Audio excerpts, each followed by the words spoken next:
भैया आज एगो बात मालूम बा। अरे हमारा आकाश भैया के जन्मदिन बा, त तनी कुछ हो जाओ। का मन बा?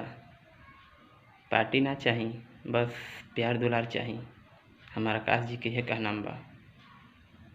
तनी आप लोग जितना भाई बंधु बानी जा अपन परिचय वाला,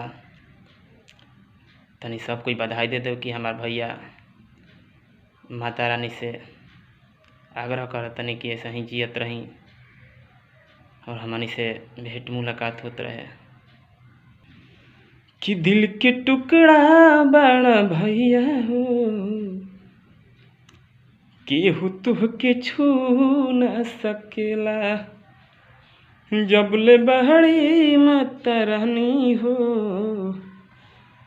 दिल के तसल्ली मिल सकेला।